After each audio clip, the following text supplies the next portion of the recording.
फरमाया जिस बंदे ने अल्लाह के नाम के सिवा किसी और के नाम की कसम खाई,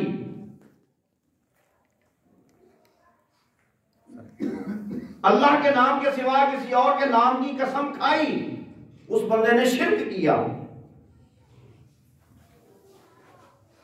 जिस बंदे ने अल्लाह के नाम के सिवा किसी और के नाम की कसम खाई, उसने शिर्क किया।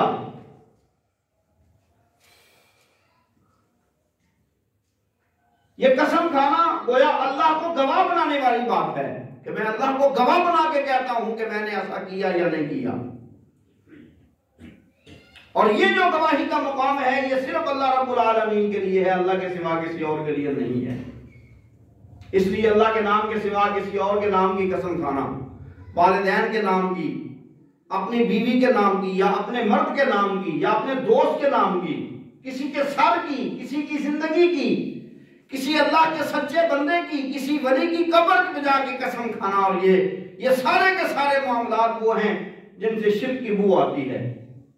आप किसी पैगंबर के नाम की कसम भी नहीं खा सकते हो, क्योंकि कसम अल्लाह रब्बुल आलमीन के नाम के सिवा किसी और के नाम की जायज नहीं है।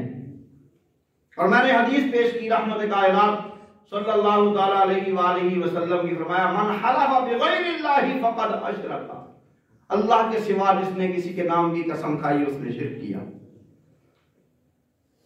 एक और चीज भी है जो शिर्क में दाखिल है और हम उसकी जानिब भी तवज्जो नहीं करते। वो फरमाया मन सल्ला युराई फ़क़द अशरका, ओ कमा क़ाला रसूलुल्लाह, वमन सामा युराई फ़क़द अशरका, ओ कमा क़ाला रसूलुल्लाह।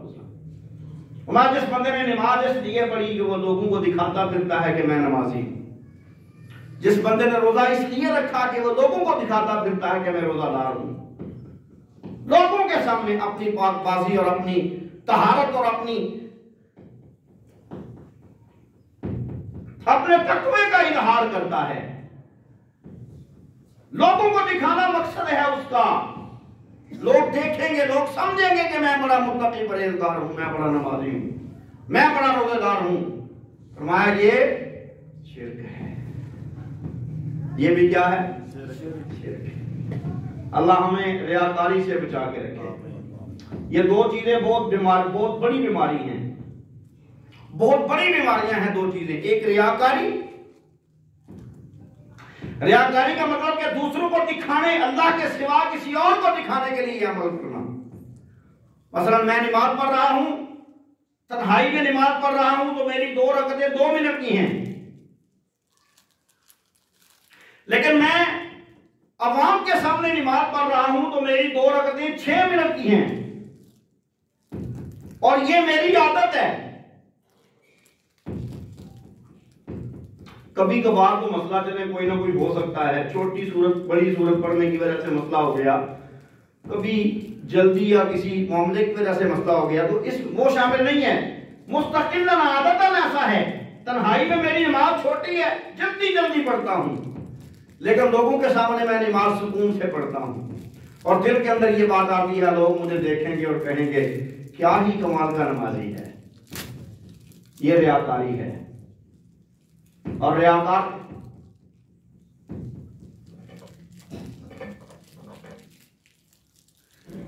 ये रियाकारी है।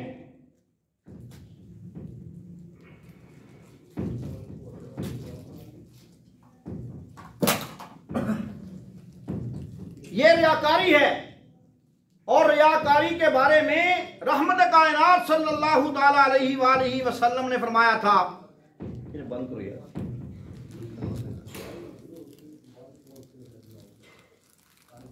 फरमाया 3 बंदे क़यामत के दिन सबसे पहले जहन्नम में जाएंगे। कितने बंदे? 3 बंदे क़यामत के दिन सबसे पहले जहन्नम में जाएंगे। मुशरिक नहीं होगा वो, बिदअती नहीं होगा वो, सूदखोर नहीं होगा वो, कातिल नहीं होगा वो, जानी नहीं होगा वो जो 3 बंदे सबसे पहले जहन्नम में जाएंगे ना, उनमें सबसे पहले आलिम होगा, जिसने इल्म हासिल किया। अल्लाह हमें ऐसी सूरत हाल से बचा के रखे। उसने इल्म हासिल किया, क़यामत के दिन अल्लाह की बारगाह में आएगा, अल्लाह पूछेंगे हाँ भाई जिंदगी कहाँ लगाई। अब ये सवाल तो सबसे होगा ना जिंदगी के बारे में। 5 सवाल ऐसे हैं जो सबसे पूछे जाएंगे। और नबी पाक सल्लल्लाहु ताला अलैहि वसल्लम ने फरमाया उस वक्त तक बंदे के कदम अपने अल्लाह के सामने से हट नहीं पाएंगे जब तक वो 5 सवालों के जवाब ना दे दे। पूछा जाएगा हाँ जी जिंदगी कहां गुजारी, किन कामों में जिंदगी खपा दी, जवानी में क्या किया, जवानी कहां लगाई, जिंदगी कहां खपाई, जवानी कहां लगाई, जवानी में क्या किया, माल कहां से कमाया, कैसे कमाया, इनकम के जराए क्या थे, आमदनी के जराए क्या थे। इसके ऊपर भी फिर हमें देखना चाहिए ना, अपने जो आमदनी के जराए हैं उनको जांचना चाहिए कि मेरे जराए शरीयत के मुताबिक ठीक हैं या नहीं है। और ये हदीस है नबी पाक सल्लल्लाहु ताला अलैहि वसल्लम की, फरमाया क़यामत के करीब ऐसा दौर आएगा, लोगों को ये तो होगा कि माल आए, लेकिन किसी को ये फिक्र नहीं होगी कि हलाल आ रहा है या हराम आ रहा है। आज के दौर में ये फिक्र पाल लेना कि जो मैं कमा रहा हूं ये हलाल है या हराम, ये फिक्र पालना भी किसी अल्लाह के वली का काम है।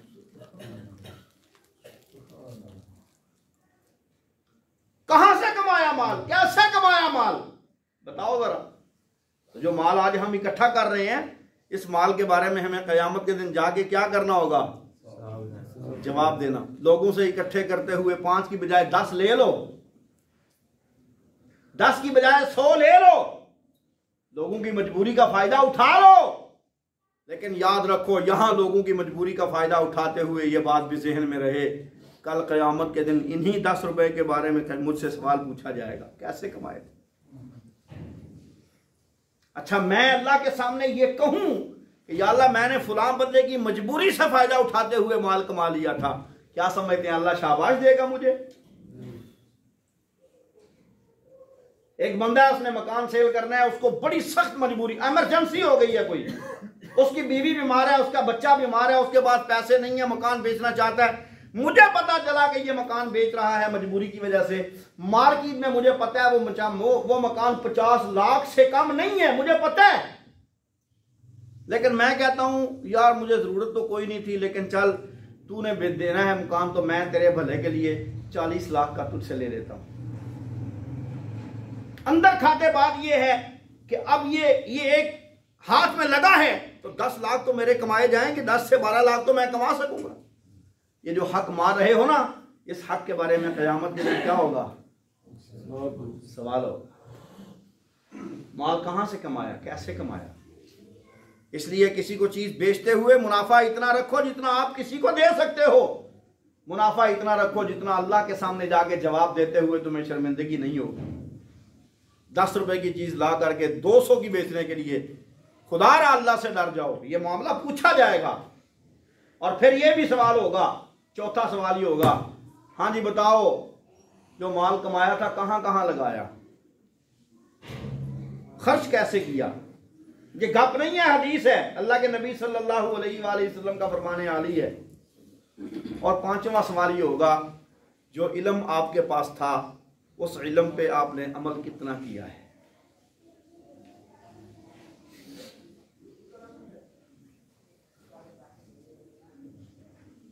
जो इल्म आपके पास था उस इल्म पे आपने कितना अमल किया है। ये 5 सवाल जब तक कोई बंदा इनका जवाब नहीं दे लेगा, क़यामत के दिन अल्लाह की बारगाह से वो हट नहीं पाएगा। और अल्लाह की बारगाह वो अहकमुल हाकिमीन है, वो अल्लामुल गुयूब है।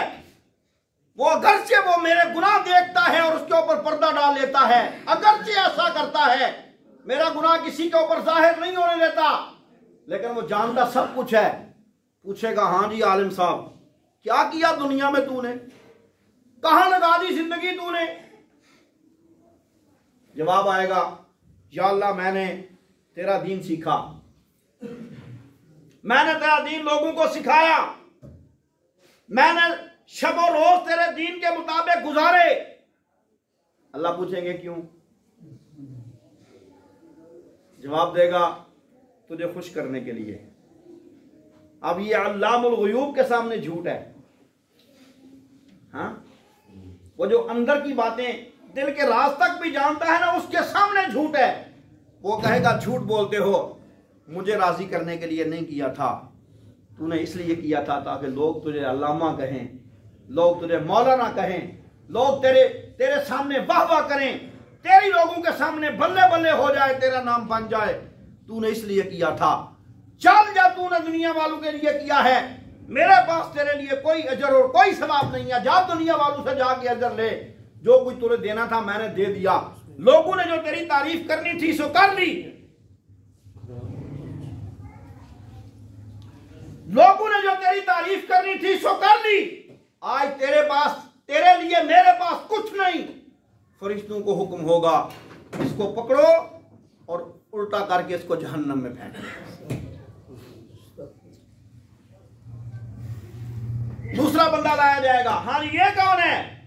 ये शहीद है जिसने जिंदगी खपा दी थी अल्लाह की राह में जिहाद करते करते, यहां तक कि इसने अपने खून की कुर्बानी, अपने खून से अल्लाह की तौहीद और इस्लाम की सरबुलंदी का कलमा, इसने इलाए कालिमातिल्लाह के लिए सब कुछ कर दिया था। पूछा जाएगा हाँ भाई क्यों किया था, क्या जिंदगी कहां गुजारी? वो कहेगा या अल्लाह मैंने जिंदगी, तूने जिंदगी दी थी, मैंने तेरी राह में कुर्बान कर दी। किस लिए की थी? या अल्लाह तुझे राजी करने के लिए। अब अल्लाह तो अंदर की बात जानता है ना। अल्लाह क्या फरमाएंगे? मुझे राजी करने के लिए नहीं, लोगों से अपनी तारीफ करवाने के लिए सब कुछ किया था। मेरे पास तेरे लिए कुछ नहीं है। फरिश्तों को हुक्म होगा इसे भी उठाओ, ऊंधे मुंह जाके जहन्नम में फेंक दो। तीसरे साहब आ जाएंगे। गनी, बड़ा माल खर्च करता था, लोगों के ऊपर, गरीबों को देता था, बेवाओं का ख्याल रखता था, रास्ते बनवा दिए, मस्जिदें बनवा दी, पानी के कुएं निकलवा दिए, बहुत कुछ किया। अल्लाह पूछेंगे क्यों, क्या किया मेरे तूने? या अल्लाह तूने माल दिया था, मैंने लगाया तेरे बंधु पे। किस लिए? तुझे राजी करने के लिए। अल्लाह फरमाएगा झूठ बोलता है, मुझे राजी करने के लिए नहीं किया था, तूने सब इसलिए किया था ताकि लोग तुझसे राजी हो जाएं।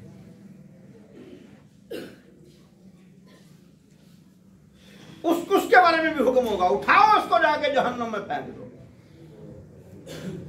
अच्छा मुझे बताएं, दीन का इल्म हासिल करना कोई छोटा काम है? बहुत बड़ा। नबी पाक सल्लल्लाहु अलैहि वसल्लम ने फरमाया मन खरज फी तलबिल इल्म फहुव फी सबीलिल्लाहि हत्ता यरजिया औ कमा क़ाल अलैहिस्सलातु वस्सलाम। ये जो दीन का इल्म हासिल करने के लिए बंदा निकलता है ना, जब तक ये उस रास्ते में रहता है ये अल्लाह की राह में है। अगर वहां इसको मौत आ जाती है तो ये शहादत की मौत है। और एक और अजीब हदीस, नबी पाक सल्लल्लाहु अलैहि वसल्लम ने फरमाया दीन का इल्म हासिल करने के लिए जब कोई बंदा अपने घर से बाहर कदम निकालता है, अल्लाह के नूरानी फरिश्ते उसके पैरों में अपने पर बिछाते हैं। ये कोई छोटा सा अमल नहीं है। शहीद हो जाना कोई छोटा सा अमल नहीं है। नबी पाक सल्लल्लाहु अलैहि वसल्लम ने फरमाया शहीद के खून का कतरा जमीन पे बाद में गिरता है, अल्लाह कर्जे के सिवा उसके बाकी सारे गुनाह माफ कर देता है। ये शहादत कोई, कुरान ने कहता ला तक़ूलू लिमन युक़तलु फी सबीलिल्लाहि अमवात। ये शुहदा की जिंदगी को अलग करके बयान इसीलिए किया था। बाद लोग ये समझते थे कि जो जंग में जाएगा शहीद हो जाएगा, खत्म हो जाएगा। रब्बे कायनात ने फरमाया दुनिया खत्म हो जाएगी लेकिन अल्लाह की राह में कट के आने वाला कभी खत्म नहीं होगा। शहीद जिंदा है, ये एक अलग मौजू है, इंशाल्लाह इसके ऊपर भी बात होगी अल्लाह की तौफीक से, लेकिन ये टॉपिक नहीं है। अल्लाह की राह में माल खर्च करना कुछ छोटा सा काम है क्या? समझ कुरान क्या कहता है? तवज्जो है। मसलुल्लज़ीना युनफ़िक़ूना अम्वालहुम फ़ी सबीलिल्लाह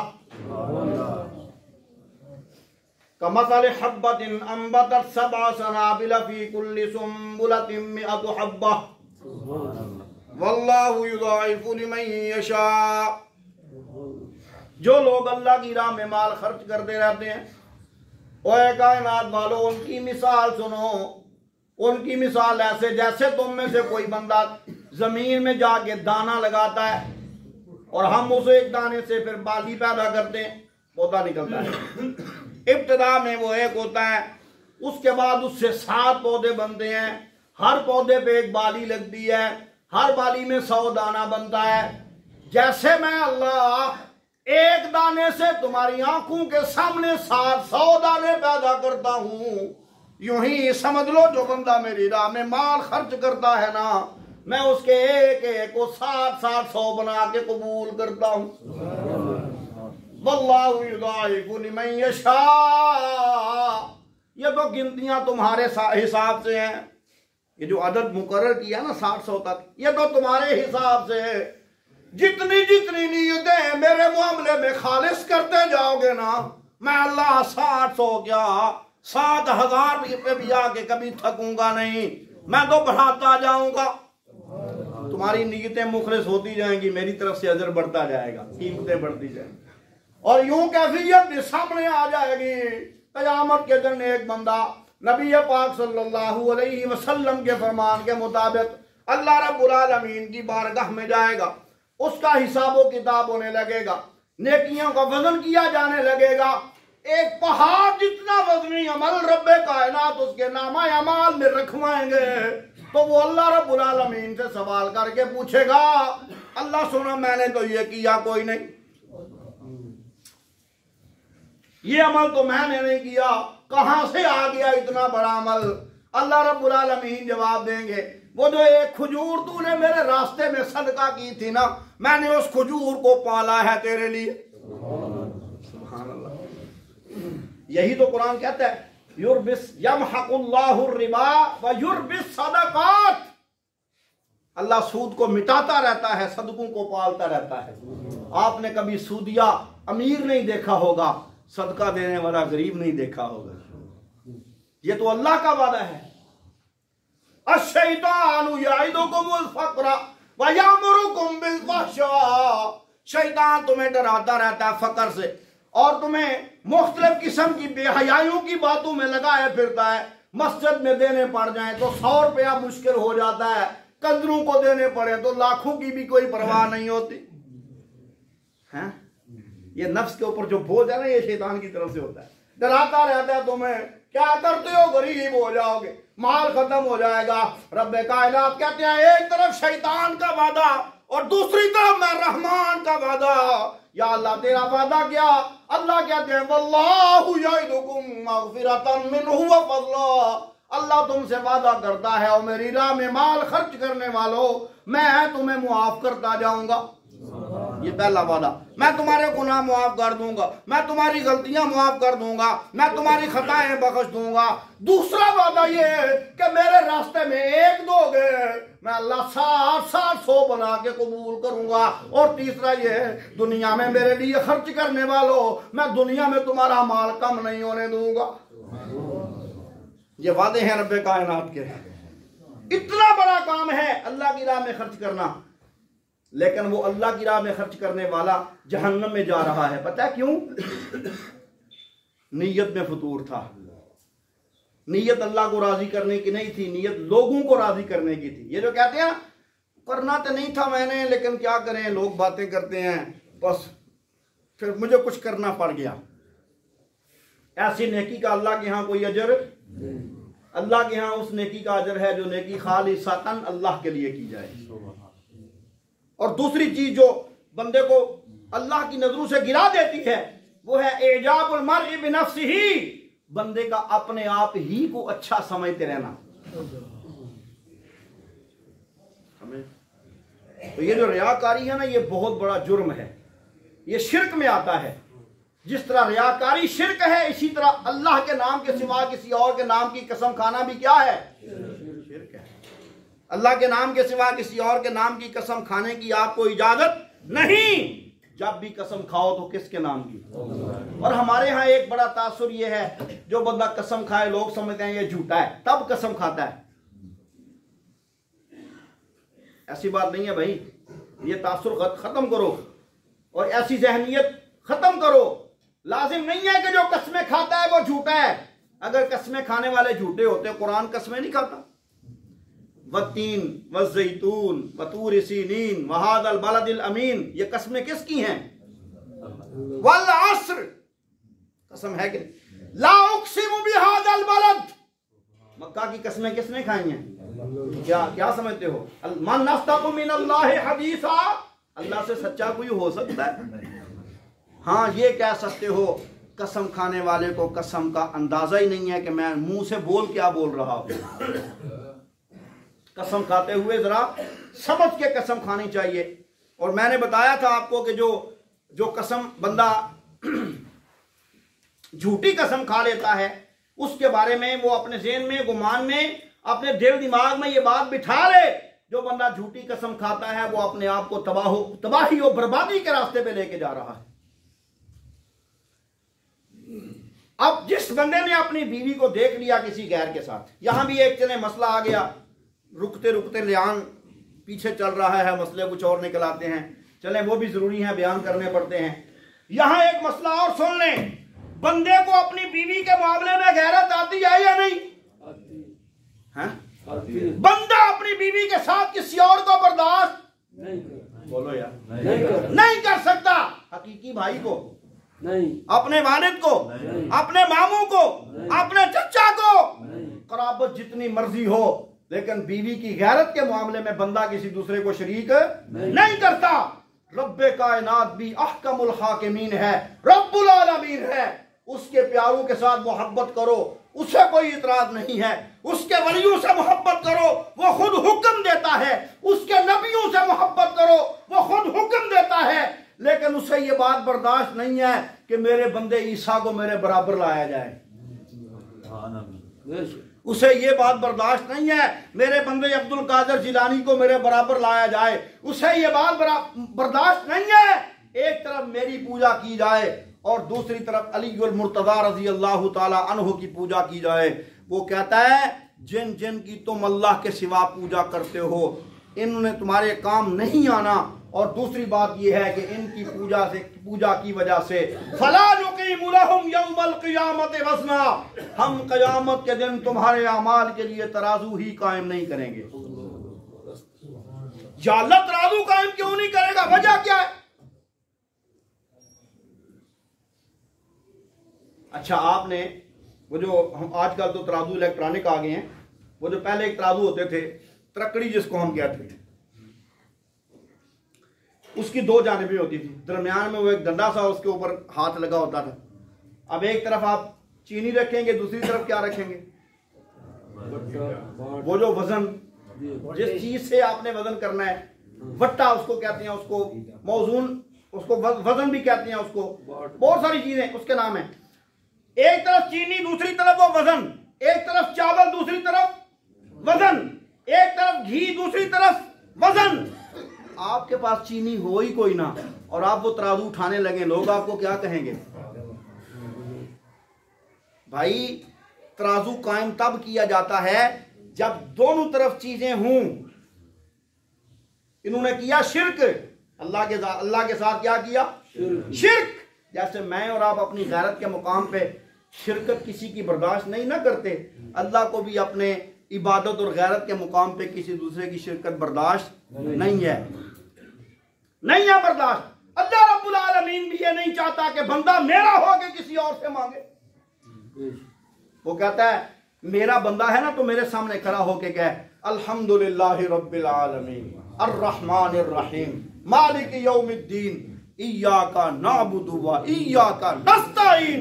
पहले मेरी तारीफें कर, उसके बाद अपनी आजिज़ी का इजहार करके कह मौला मैं कुछ नहीं, सब तू ही तू। क्या जब तू ये कहेगा तो फिर मैं तेरी झोलियां ऐसे भरूंगा। सुभान अल्लाह।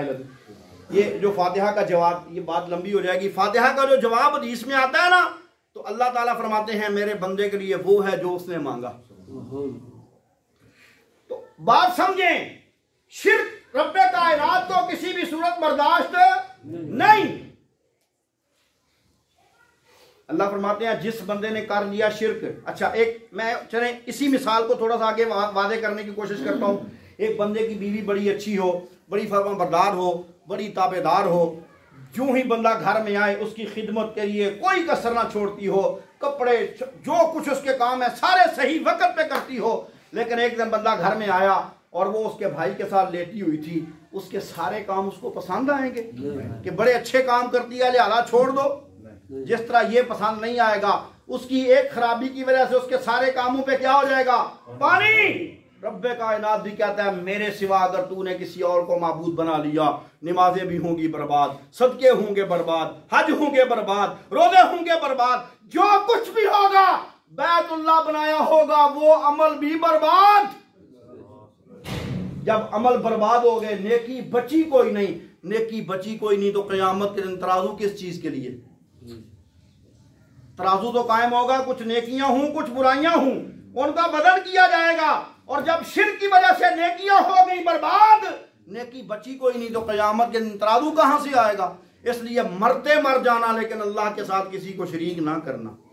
और यहां सूरह नूर में अल्लाह ने फरमाया अज़्ज़ानियतु वज़्ज़ानी, अल्लाह ने फरमाया जो जिना करने वाला मर्द है, जो जिना करने वाली औरत है, उनका जब निकाह करने लगो तो उन जैसा बंदा तलाश करो। जानी मर्द है तो उसके लिए औरत भी जानिया तलाश करो, जानिया औरत है तो उसके लिए मर्द भी जानी तलाश करो। अगर मुसलमान मुआशरे में किसी जानी के लिए तुम्हें जानी मर्द और जानी औरत के लिए, जानी मर्द और जानी मर्द के लिए जानिया औरत नहीं मिलती, अब इनका निकाह कैसे करो? अल्लाह फरमाते हैं मोमिनों के साथ नहीं करना, इनका निकाह किसी मुशरिक के साथ कर दो। हालांकि मुशरिक से निकाह करने को अल्लाह ने खुद मना किया, लेकिन जानिया का निकाह मुशरिक से करो। अल्लाह ने फरमाया हुर्रिमा ज़ालिका अलल मोमिनीन, मोमिनों के साथ इनका निकाह करना हराम है, मुशरिक के साथ निकाह करो। भला क्यों?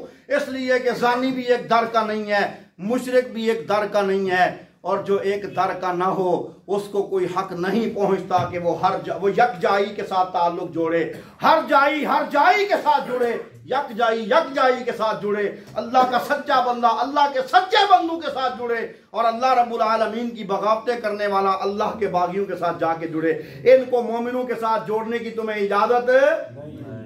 अब जिना को शिर्क के साथ अल्लाह ने इसीलिए जोड़ा क्योंकि मामला बड़ा इज्जत और बड़ी गैरत का मामला है। जैसे मैं और आप अपनी गैरत में किसी को शरीक नहीं करते, अल्लाह भी फिर किसी और को शरीक नहीं करता। जिस बंदे ने अपनी बीवी को किसी के साथ देख लिया, अब वो कादी साहब के पास आ जाए और आके वो 4 कस्में उठाए। बाकी इंशाल्लाह फिर से इन उरीदुल इस्लाम।